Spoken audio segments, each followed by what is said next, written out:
ব্যাপার অভিজিৎ, খুব অস্থির দেখাচ্ছে, কি হয়েছে? আরে ভাই, ওই একটা ভিডিও কল আসবে, তার জন্যই ওয়েট করছি। Video call? এর আগে তোমাকে কখনো ভিডিও কলে কথা বলতে দেখিনি। কোনো বিশেষ ব্যাপার কি? আরে ভাই, তুমিও না প্রত্যেকবারই। আরে তেমন কিছু নয়। আরে আমাদের কেতনবাবু ছিলেন না, ওই ক্রাইম ব্রাঞ্চের। হ্যাঁ হ্যাঁ, কেতনবাবু, মনে পড়েছে। আরে উনি বললেন যে 12:30টার সময় আমার সঙ্গে ভিডিও চ্যাট করতে চান, আমায় সারপ্রাইজ দেবেন, সেই জন্যই ওয়েট করছি। ও স্যার কেমন আছেন? কেতন স্যার, আরে আপনাকে তো একদম ফিট মনে হচ্ছে। আরে কেন পেছনে লাগছো বাবা? জানো, রিটায়ারমেন্টের পরে বডিটা একটু বেড়ে গেছে, একটু এক্সারসাইজ করতে হবে। আরে না না স্যার, সত্যি বলছি, আপনাকে খুব স্মার্ট লাগছে। হ্যাঁ, আচ্ছা এটা বলো, তুমি তোমার বিয়ের কার্ড কবে পাঠাচ্ছ? আরে স্যার, আপনিও না। দেখুন স্যার, আপনি সিনিয়র, আপনি আগে করবেন, তারপরে আমি করব। আমি লাইন ভেঙে আগে কি করে যাব স্যার? হ্যাঁ আরে ভাই, নতুন বাড়ি কিনেছি, ব্যাস ওরে বাড়ির মাল কিনে চলে আসবে, না হলে এই বয়সে আর কে মেয়ে দেবে বলো? আরে স্যার, আশা নিয়েই আমরা সবাই বেঁচে আছি। কোথায় বাড়ি কিনেছেন আপনি? ফার্ম হাউস নিয়েছি ওয়াসিতে। হ্যাঁ, চলে এসো রোববার, একসাথে লাঞ্চ করব। অবশ্যই স্যার, অবশ্যই যাব। এখন তোমাকে আমি এই ঘরটা দেখাচ্ছি, দেখো ঘরটা কেমন দেখতে। এই যে দেখো,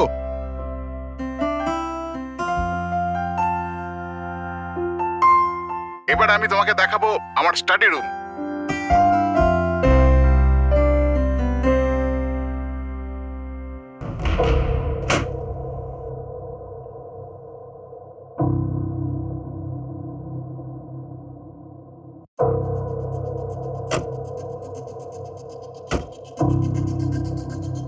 অভিজিৎ, এবার দেখো, দেখাচ্ছি তোমাকে দারুণ জিনিস, ফার্স্ট ক্লাস।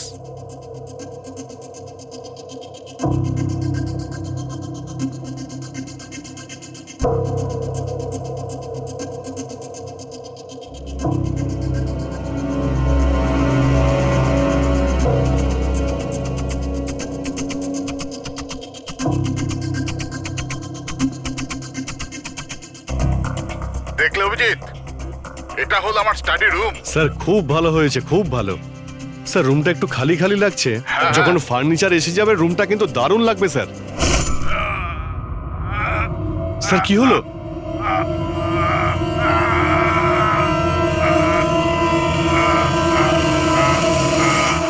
ও নো স্যার, কি আরে হয়েছে? ভাই, স্যারকে কেউ ছুরি মেরে দিয়েছে। ছুরি মেরে দিয়েছে? কোথায়? কে মেরেছে ছুরি? বুঝতে পারছি না। কিন্তু তুমি তো ভিডিও চ্যাট করছিলে ওর সাথে, না? হ্যাক করছিলাম, কিন্তু হঠাৎ করে এই ছুরি কোথা থেকে এলো আর কিভাবে ওনার লাগলো কিছুই বুঝতে পারলাম না। কি?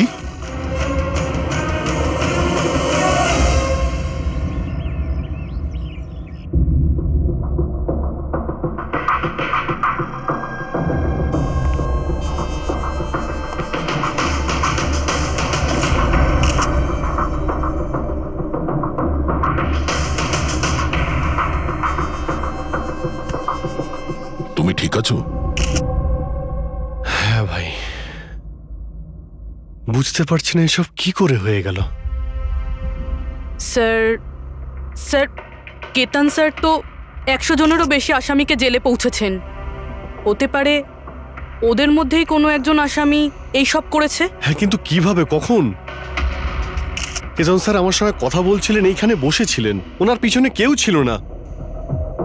তাহলে হঠাৎই ছুরিটা কে মারলো আর কিভাবে মারলো?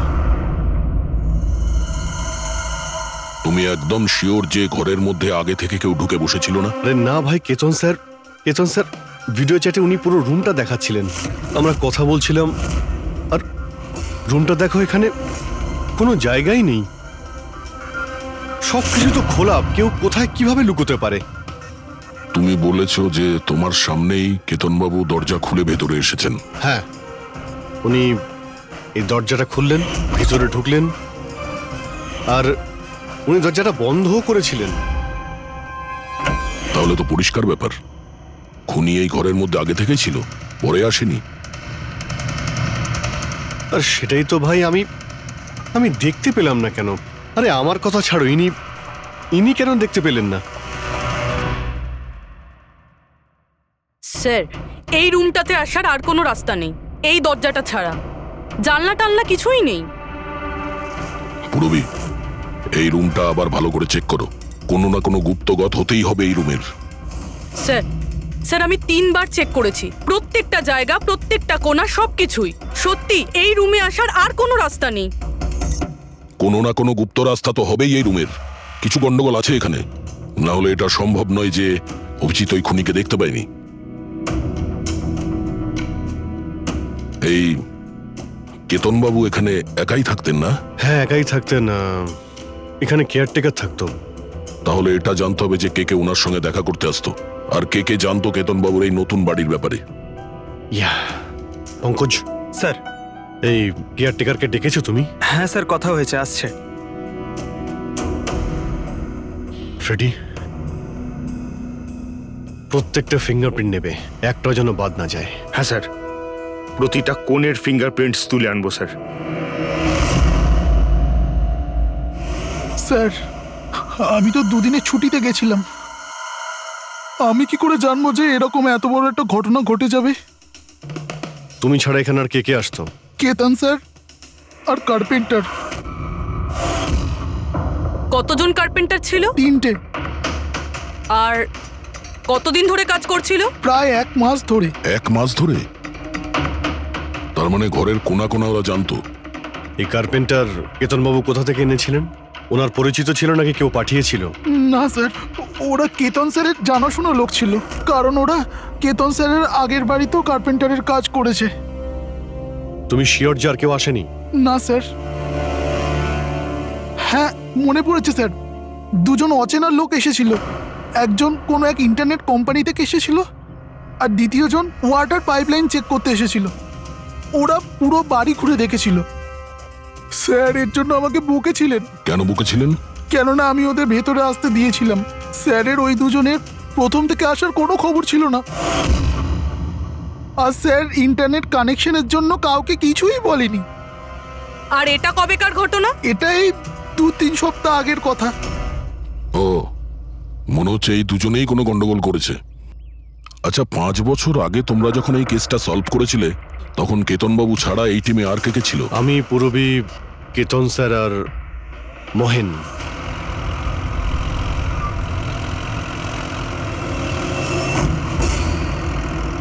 ওই মহিলার প্রাণের ঝুঁকি আছে, আর ওইখানে আশেপাশেই আছে। হ্যাঁ স্যার, তাড়াতাড়ি পৌঁছে যাব।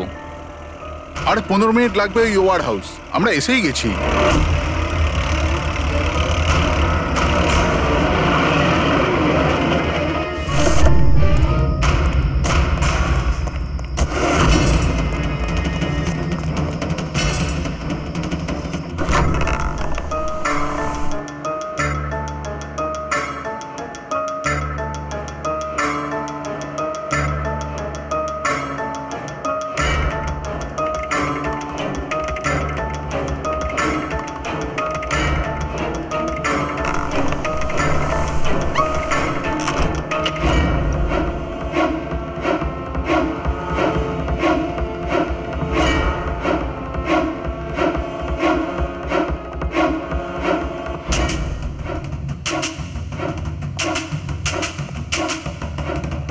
স্যার, এখানে তো কোনো মহিলাকে দেখতে পাচ্ছি না, আর ওই অপরাধীও নেই। ওটা কোনো মিথ্যে কল ছিল না তো? কোনো কারণ তো হবেই যে কেউ আমাদের ফোন করে এখানে ডাকলো, আর সেই কারণেই আশেপাশেই আছে।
স্যার স্যার বিনোদ, হ্যাঁ স্যারকে কেউ ছুরি মেরেছে। Sir, sir, oh no, oh no, he is dead. তুমি দরজাটা দেখো, দরজা দেখো তাড়াতাড়ি। আরে দরজা তো ভেতর থেকে বন্ধ, তার মানে খুনি ঘরের ভেতরেই কোথাও আছে। ওদিকে দেখো, তুমি ভেতরটা দেখো, তাড়াতাড়ি যাও। দেখছি।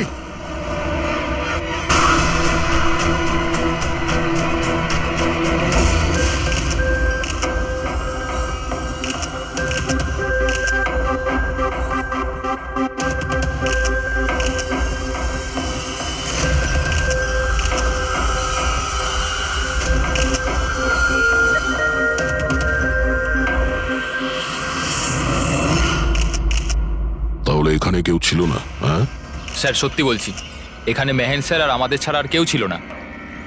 বুঝতেই পারছি না যে খুনটা করলো কি। আচ্ছা, আপনারা এখানে এসেছিলেন কেন? স্যার একজন মহিলা ফোন করেছিলেন যে ওনার প্রাণ বিপদে আছে, ওনাকে বাঁচাতেই আমরা এখানে এসেছিলাম। কিন্তু এখানে তো কোনো মহিলা ছিলই না, আর ফোনটাও একটা প্রাইভেট নম্বর থেকে করা হয়েছিল। আচ্ছা,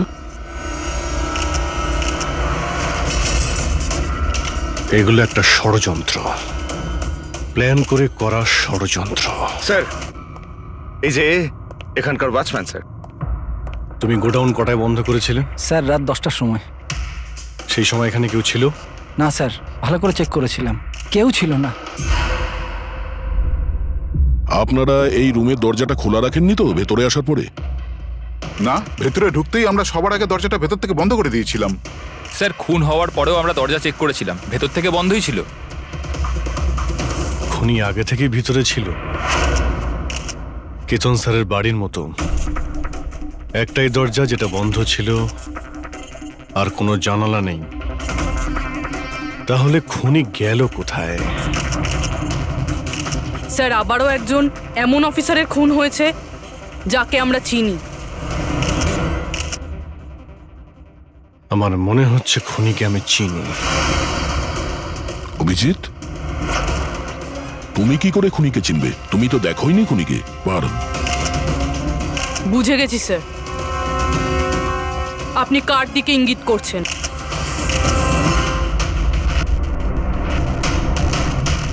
তুমি জানো এসব কি? হ্যাঁ, এটা এশিয়ার নামকরা ক্লাসিক আর্টওয়ার্ক, কিন্তু এসবের এই কেসের সঙ্গে কি সম্পর্ক? যেটাকে তুমি এশিয়ার বিখ্যাত আর্ট ওয়ার্ক ভাবছো, সেটা আর্ট ওয়ার্ক ঠিকই, কিন্তু অরিজিনাল নয়। এটা ডুপ্লিকেট, নকল। এগুলো নকল, কিন্তু দেখতে তো একদম আসল, অথচ এটা নকল। কিন্তু এই আর্টওয়ার্কের এই দুটো মার্ডারের সঙ্গে কি সম্পর্ক? এটা 5 বছর আগের কথা দয়া। তোমার এটা মনে আছে? তুমি আর এসিপি স্যার ডেপুটেশনের জন্য দিল্লি গিয়েছিলে। সেই সময় কিছুদিনের জন্য আমি আর পুরবী একটা কেসে ক্রাইম ব্রাঞ্চের হয়ে কাজ করেছিলাম। হ্যাঁ হ্যাঁ হ্যাঁ, কিছু কিছু মনে পড়ছে। এটা সেই কেস না যাতে কেউ নকল আর্টওয়ার্ক বানিয়ে সেটাকে বেশি দামে বেচার চেষ্টা করছিল? কারেক্ট। এই আর্টওয়ার্ক সেই বানিয়েছে, মিখেল। ওর নাম মিখেল।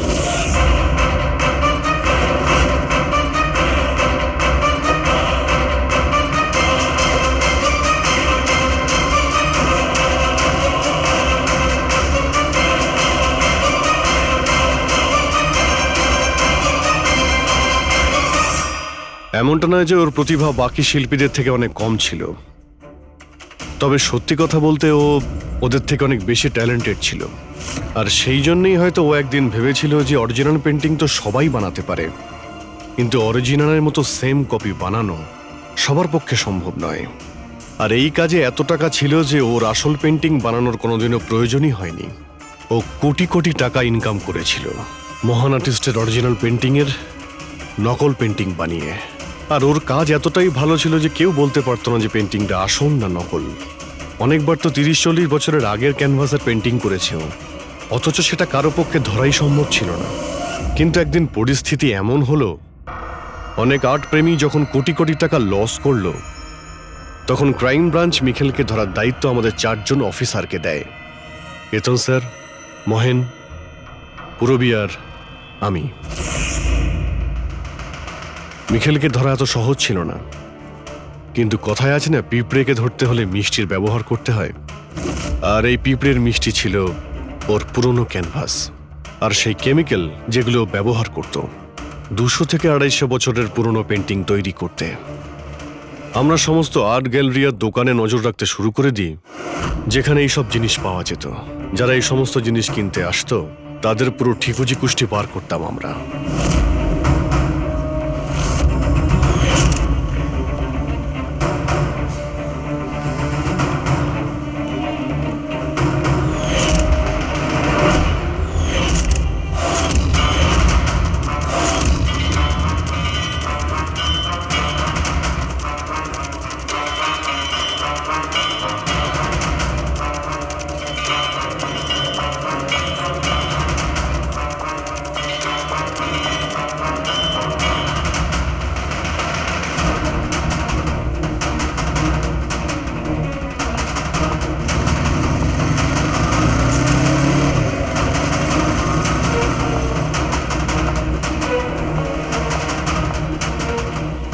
এই যতগুলো ছবি পাঠাচ্ছি প্রত্যেকের ডিটেলস আমার লাগবে।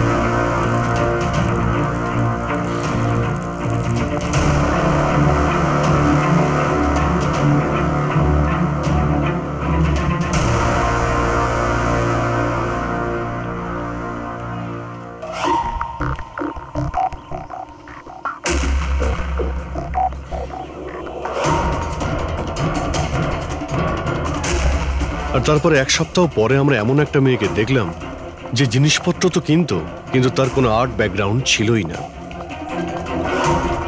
নিশ্চয়ই কোনো গন্ডগোল আছে স্যার। এই মেয়েটা ব্যাংকে কাজ করে, এর এই জিনিসগুলো কেন প্রয়োজন পড়ে, তাও আবার প্রত্যেক দ্বিতীয় দিন? হ্যাঁ স্যার, এই মেয়েটার প্রবলেম তো আছে মনে হচ্ছে।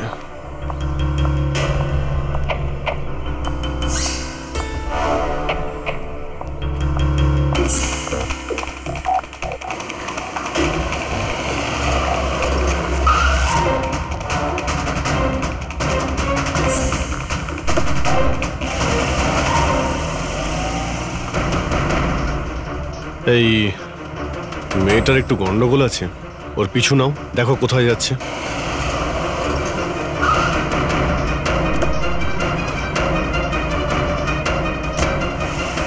স্যার আমি ওকে 3 দিন ধরে ফলো করেছি, কিন্তু কিছু জানতে পারিনি। কারণ ও এই সমস্ত জিনিস নিয়ে ওর বাড়ি চলে যেত, কিন্তু 4র্থ দিন ও অন্য কোথাও গেল।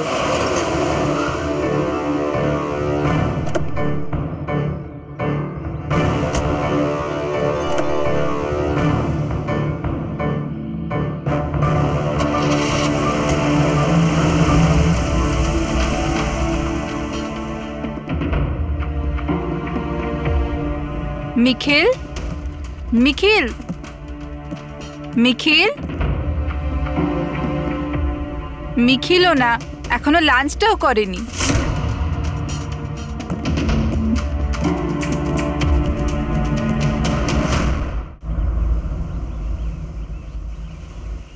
এখনো লাঞ্চও করনি? এত কি কাজে ব্যস্ত থাকো যে খাওয়ার টাইম থাকে না? তোমায় দেখলেই তো আমার পেট ভরে যায়। জানো, বেবিকে মাখন লাগানোর না, এটা অনেক পুরনো আইডিয়া। মাখন নয়, সত্যি বলছি, তোমার মতো ভালোবাসতে পারে এমন জীবনসাথী কোথায় পাবো আমি, যে আমার জন্যে নিজেকেও বিপদে ফেলতে পারে। আমি তো তোমার জন্য নিজের জীবনটাও দিতে। খবরদার, এরকম কথা যদি আরেকবার তুমি বলেছ, যদি তোমার কিছু হয়ে যায় না, আমি এই দুনিয়াটাকে আগুন লাগিয়ে দেবো। এত ভালোবাসো আমায়? নিজের থেকেও বেশি। যদি আমি কিছু চাই, তুমি আমায় দেবে? আমি জানি তুমি আমার থেকে কি চাইবে, যে আমি কেন সবকিছু ছেড়ে দিচ্ছি না। জানোই যখন, তাহলে তুমি কেন ছেড়ে দাও না?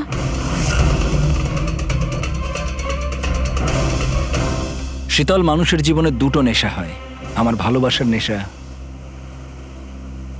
তুমি পূরণ করো, আর আমার দ্বিতীয় নেশা শিল্পীর, যেটা আমার কাজটাকে পূর্ণ করে। এই দুটোর মধ্যে একটাও যদি আমার থেকে দূরে যায় না, তাহলে আমি অসম্পূর্ণ থেকে যাব। আর আমি চাই যে ইতিহাস আমায় সব থেকে ভালো স্বামী আর সব থেকে ভালো আর্ট চোর হিসেবে মনে রাখে। মিখেল, অনেক ইতিহাস লিখেছ, বাকি জীবনটা জেলেই কাটিও।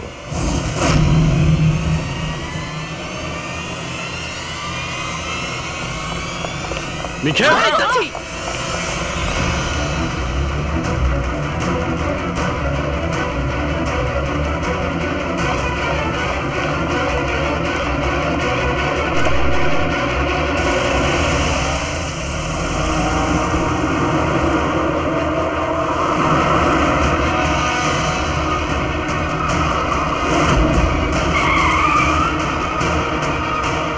প্লিজ আমার কথা শোনো, জেদ করো না, নিজেকে আইনের হাতে তুলে দাও প্লিজ। না, আমি করব না।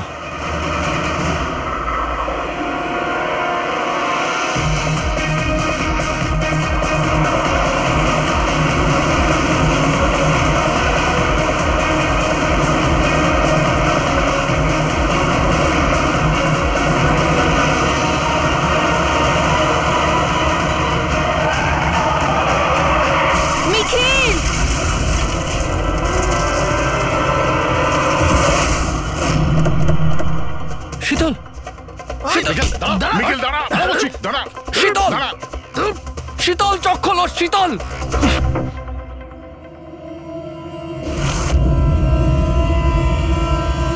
She's dead, sir. তোমাদের জন্য আমার শীতল আমাকে ছেড়ে চলে গেল। ছাড়বো না আমি তোমাদের। তোমার স্ত্রীর মৃত্যুর জন্য আমরা দুঃখিত, কিন্তু তার জন্য দায়ী আমরা নই, তুমি। না তুমি অপরাধের রাস্তায় হাঁটতে, আর না তোমার পাপের শাস্তি তোমার স্ত্রীকে ভোগ করতে হতো। কাজের শাস্তি কে পাবে এটা ভবিষ্যৎ বলবে। ওর 5 বছরের শাস্তি তো এতদিন শেষ হয়ে গেছে, কিন্তু ওর স্ত্রীর মৃত্যুর প্রতিশোধের আগুন হয়তো ওর মনের ভিতরে এখনো জ্বলছে। মানে কেতনবাবু আর মেহেনের পরে ওর টার্গেট এখন পুরবি আর তোমার ওপর। কারেক্ট। কিন্তু স্যার, ও এসব করছেটা কি করে? কারণ নজরে পড়ছে না কেন? এবার এই রহস্যের পর্দা তো মিখেলই তুলতে পারবে। ও তোমার আর আমার কোনো ক্ষতি করার আগে মিখেলকে আমাদের ধরতেই হবে। স্যার, স্যার কেতন বাবুর বাড়ি থেকে যে ফিঙ্গারপ্রিন্টস গুলো পেয়েছিলাম, ওটা কারোর সঙ্গে ম্যাচ হয়েছে? স্যার ওই ওয়াটার পাইপলাইনে যে কাজ করে সে নির্দোষ হলেও যে লোকটা ইন্টারনেটের কাজ করে সে খুব গোলমেলে। এই ইন্টারনেটের লোকটা কে? Sir Ramen sir. Sir sir পুরনো পাপি স্যার, এই তো 6 মাস আগে ও অথর রোড জেল থেকে ছাড়া পেয়েছে স্যার। Arthur road jail? ওই মিখেলকে তো ওই জেলেই রাখা হয়েছিল। তার মানে ওই জেলেই এই অপরাধের প্ল্যানিংটা করা হয়েছিল, মিখেল আর ওই রমন জব মিলে নিয়ে। তুই নিশ্চয়ই আবার জেলে যেতে চাইবি না? না স্যার, আমার দ্বিতীয়বার জেলে পাঠাবেন না স্যার। যদি আজ আমি মিখেলকে না পাই তাহলে তোকে এখানেই পুঁতে দেবো। না স্যার, মিখেল আমার সাথে এখানেই দেখা করতো, এখানেই দেখা করতো, আমি সেখানেই নিয়ে যাচ্ছি আপনাদের। আমার মিখেলকে চাই, ব্যাস। হ্যাঁ স্যার, ওখানেই নিয়ে যাচ্ছি আপনাদের।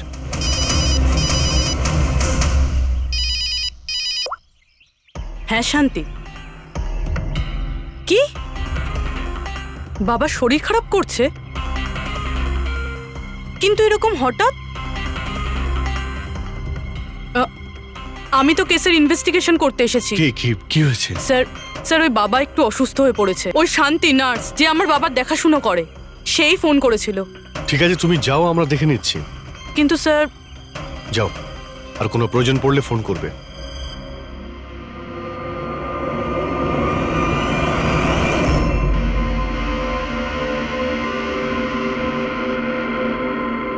কি হলো স্যার?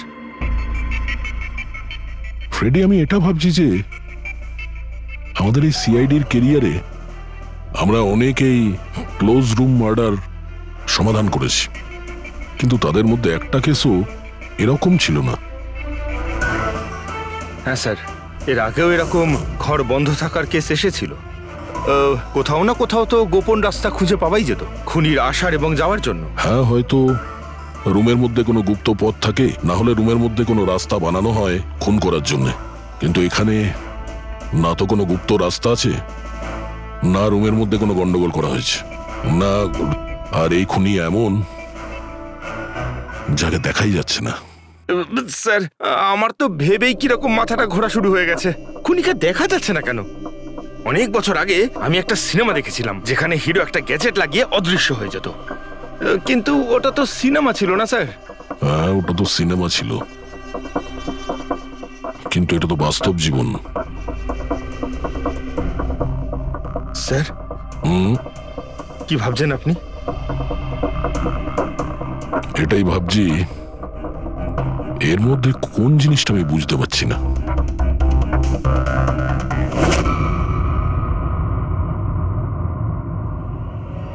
ও মাই গড, তার মানে এই ব্যাপার।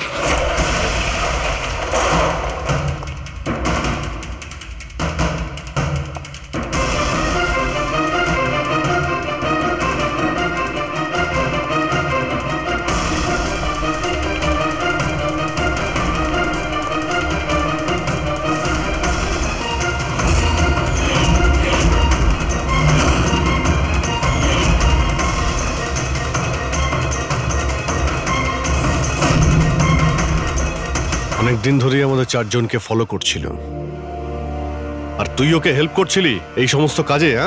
হ্যাঁ স্যার।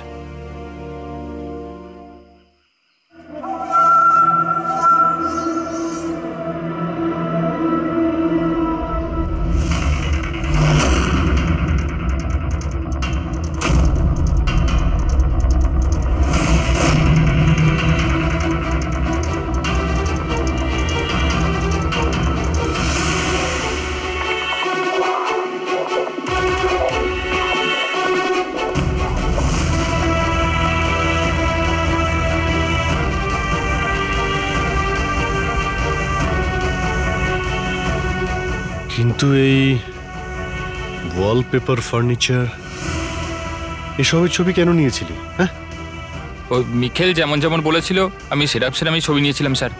ব্যাস, আমি শুধু জানতাম না এই ছবিগুলো নিয়েও কি করবে স্যার।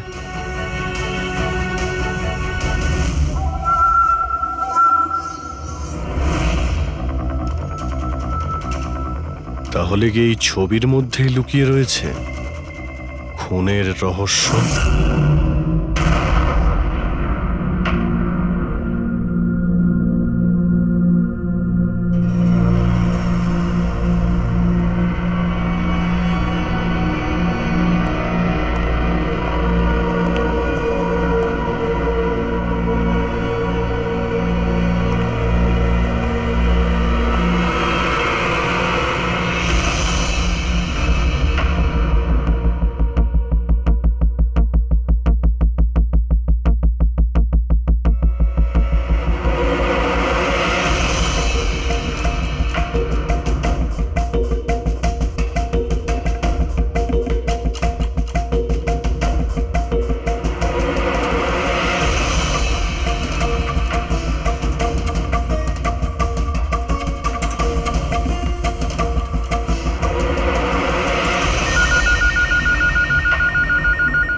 হ্যালো, কেমন আছো অভিজিৎ বাবু?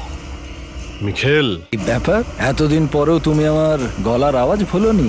এমনিতে আমি জানতাম যে তুমি আমার বাড়ি পর্যন্ত নিশ্চয়ই পৌঁছবে। ইন্টেলিজেন্ট তুমি, কিন্তু সরি, তোমাকে স্বাগত জানাতে আমি বাড়িতে ছিলাম না। তোকে স্বাগত তো জানাবে সিআইডি, যখন আমরা তোকে আরেকবার ধরে জেলে নিয়ে যাব। জেল তো আমি তখন যাব না যখন তোমাদের নজরে আমি আসব। তার আগে এই ধাঁধাটা তো সমাধান করো যে আমি তোমাদের এমনিতে নজরে কেন আসছি না।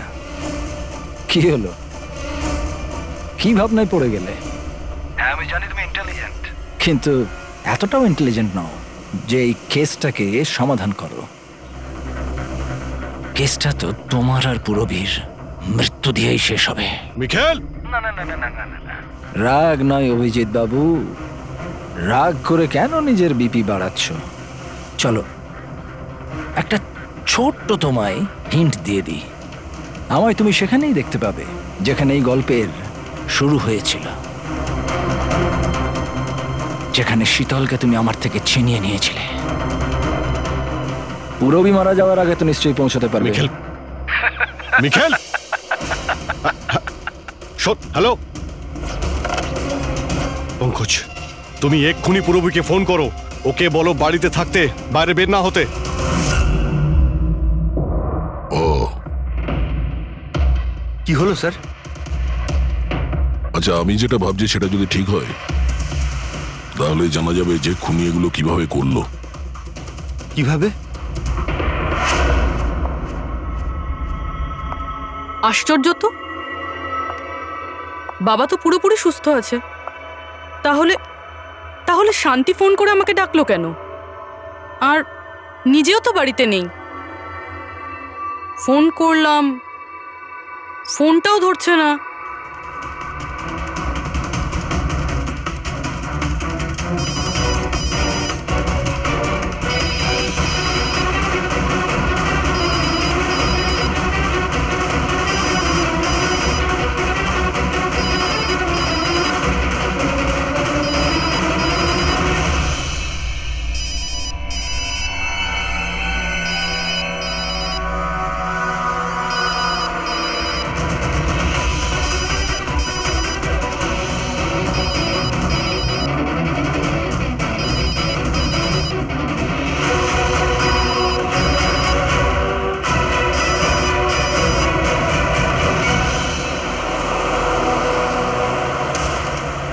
স্যার এই পুরবি তো ফোনই তুলছে না। কি ফোন তুলছে না? কোনো প্রবলেম নেই তো? স্যার মিখেল ওর কাছে পৌঁছে যায়নি তো? হতে পারে। ওই যে ফোনটা এসেছিল ওর বাড়ি থেকে ওর বাবার শরীর খারাপের ব্যাপারে, হতে পারে ফোনটা মিখেলই করেছিল। স্যার পুরবির কিছু হবে না তো? আশা করছি আমরা সময় মতো পৌঁছে যাব। যদি পুরবীর কিছু হয় তাহলে না,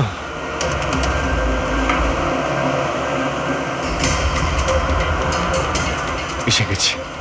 এটা সেই জায়গা যেখানে মিখেলের ওয়াইফ মারা গিয়েছিল।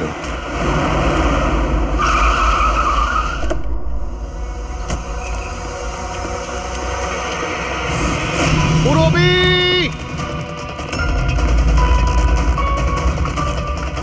পুরবি!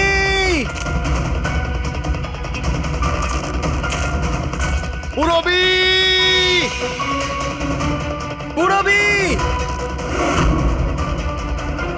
ওই দিকটা দেখো। পুরবি! পুরবি!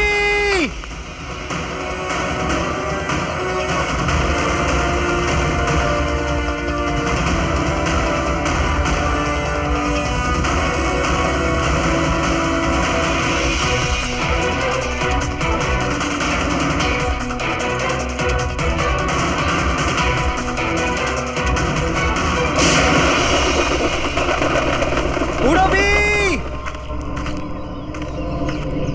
পুরবি!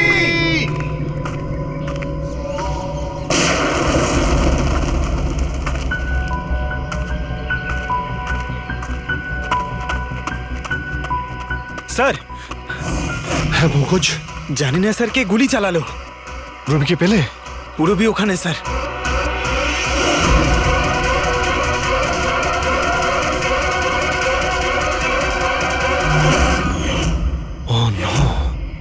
পঙ্কজ, অ্যালার্ট থাকবে।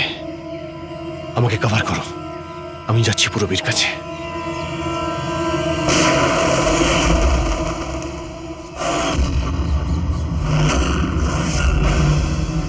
ভয় পেও না অভিজিৎ, এখনো মরেনি। কিন্তু যদি ওর কাছে যাওয়ার চেষ্টা করো তাহলে আমার আঙুল ট্রিগারের ওপর আছে, আর গুলিটা তো তোমার থেকে তাড়াতাড়ি পৌঁছবে। মিখেল, গুলি চালিও না। দেখো, তুমি প্রতিশোধ নিতে চাও তো? দেখো আমি এসে গেছি, তুমি পুরবীকে যেতে দাও। খবরদার, কোনো চালাকি নয় অভিজিৎ, কারণ তুমি আমাকে দেখতে পাবে না, কিন্তু আমি তোমায় ভালো করে দেখতে পাবো।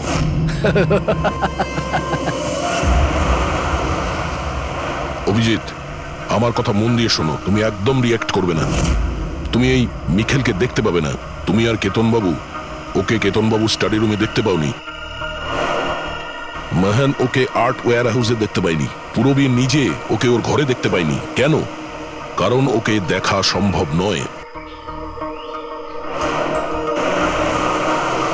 ও যেখানে যেখানে অন্যায় করে সেখানকার কোণে কোণে ও লুকিয়ে পড়ে।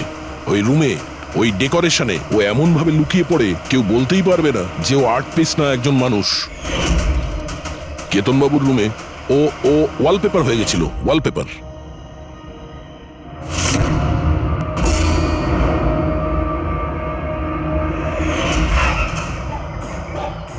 আর মেহানের ওই ওয়্যার হাউসে ও ও পোর্ট্রেট হয়ে গেছিল।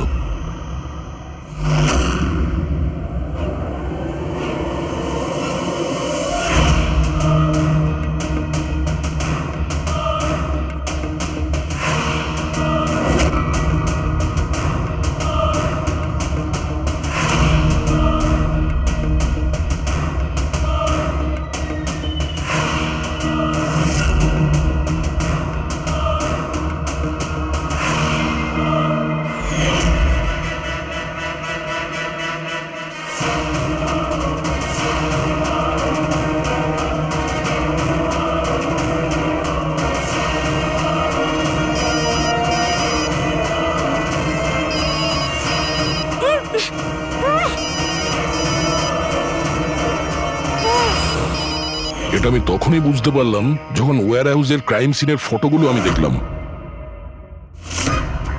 তখনই আমার নজর ওই পোর্ট্রেটের আঙুলের উপর গেছিল।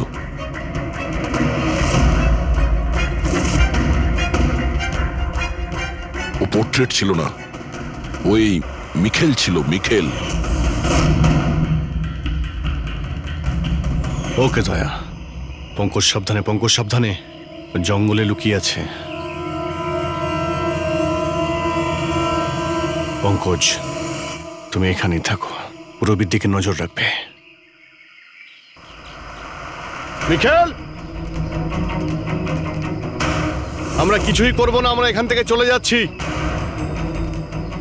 তবে তুমি পূরবীকে ছেড়ে দাও প্লিজ।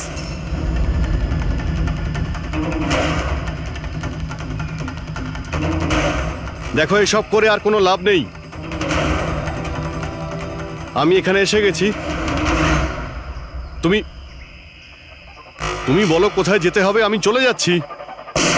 বাস, আগে এগোবে না অভিজিৎ, আমার সাথে গেম খেলা বন্ধ করো। ঠিক আছে, ঠিক আছে, গুলি চালিয়ে কোনো লাভ নেই, আমরা এখান থেকে চলে যাচ্ছি। কিন্তু তুমি তুমি কি চাও মিখেল? যা কিছু হয়েছিল সেটা তো হয়ে গেছে, কিন্তু এসব করে তুমি কি পাবে? হ্যাঁ,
আমার শীতলকে তুই আমার থেকে নিয়েছিলি, আমি তোকে ছাড়বো না। আমার শীতলকে দূরে করেছিলি,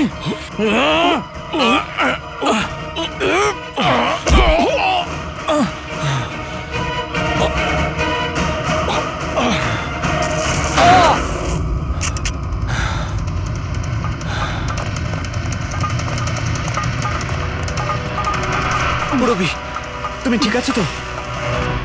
তোর আসল জায়গা জেলে, আর এইবার তুই বাইরে আসবি না, সোজা ফাঁসিতে ঝুলবি। আমার বউয়ের জ্বলন্ত চিতা দেখে আমি শপথ নিয়েছিলাম যে যতক্ষণ না তোমাদের চারজনকে আমি শ্মশানে পাঠাবো, না বেঁচে থাকবো না মরবো। দুজন তো গেল, এখন তোমরা দুজন বেঁচে।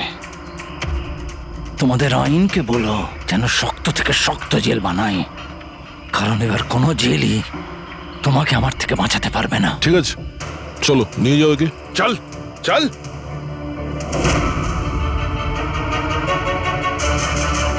আসবো, ফেরত আসবো।